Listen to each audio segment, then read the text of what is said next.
As the early morning mist cleared, I stepped onto the cobbled streets of Constantinople, the majestic city where east meets west.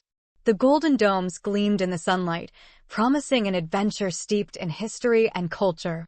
The scent of spice and salt from the nearby Bosphorus filled the air, igniting my curiosity. My first stop was the Grand Hagia Sophia. From the moment I entered, I was enveloped by its grandeur. The towering domes and intricate mosaics spoke of a city that had once been the seat of two mighty empires. Standing beneath its vast ceiling, I marveled at the seamless fusion of Byzantine and Ottoman influences. Outside, the city pulsed with life. Merchants called out in the bustling bazaars, offering everything from Turkish carpets to aromatic herbs. I strolled through the Grand Bazaar, a labyrinth of treasures where every turn seemed to lead me deeper into the heart of Constantinople's vibrant soul. The call to prayer echoed from the minarets of the Blue Mosque, drawing me in. Inside, I was struck by the tranquility that contrasted with the city's hustle outside. The walls, adorned with blue Iznik tiles, created a serene atmosphere that made me pause and reflect on the centuries of faith that had passed through these doors. Later that afternoon, I found myself at Topkapi Palace, once the opulent home of sultans. Walking through its lush courtyards and grand halls, I could almost hear the whispers of the royal court. The view of the Bosphorus from the palace gardens was breathtaking, a reminder of Constantinople's strategic importance throughout history. As the sun began to set, I boarded a boat to cruise along the Bosphorus. The city's skyline unfolded before me, revealing layers of history in its architecture. From ancient Byzantine walls to Ottoman mansions, Constantinople seemed like a living museum, each era adding its own chapter. The next morning, I ventured to the ancient hippodrome, imagining the chariot races and grand spectacles that once took place there. The obelisk of Theodosius still stood proudly, a relic of Constantinople's Roman past, its carvings telling stories of a distant time. I wandered further into the city and stumbled upon the Basilica Cistern, an underground marvel. The cool, damp air greeted me as I descended the steps. Lit softly, the rows of ancient columns reflected in the still water, creating an almost dreamlike atmosphere. The Medusa heads at the base of two columns added a touch of mystery.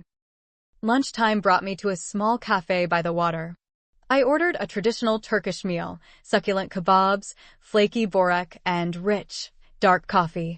As I ate, I watched the boats bob along the Golden Horn, feeling like I had slipped back in time to an era of caravans and trade routes. Refreshed, I set out to explore the walls of Constantinople, the great fortifications that had protected the city for centuries. Walking along their weathered stones, I imagined the sieges and battles they had withstood, particularly the famous fall of the city in 1453. The city's history continued to unfold as I visited the Church of Kora, known for its beautiful Byzantine mosaics and frescoes. The vivid colors and detailed artistry told stories from the life of Christ, offering a window into the religious devotion that had shaped the city. In the evening, I headed to Galata Tower. From its top, I took in a panoramic view of the city, stretching from the Golden Horn to the distant shores of Asia. The twinkling lights of the city below created a magical ambience, as if the ancient and the modern were dancing together in perfect harmony. My last day in Constantinople began with a visit to the spice bazaar. The air was thick with the scent of saffron, cumin, and cinnamon. I found myself lost in the vibrant colors of spices, dried fruits, and sweets. The bazaar felt like the heart of the city's trading spirit, alive with stories of merchants from across the globe. Nearby, I explored the neighborhoods of Fırnar and Balat. These districts, with their narrow streets and colorful houses, felt like a step into a different era. The blend of Orthodox Christian and Jewish influences was palpable, as ancient churches and synagogues dotted the streets. I ended my journey with a visit to the shores of the Golden Horn, where I sat quietly, watching the sun dip behind the skyline.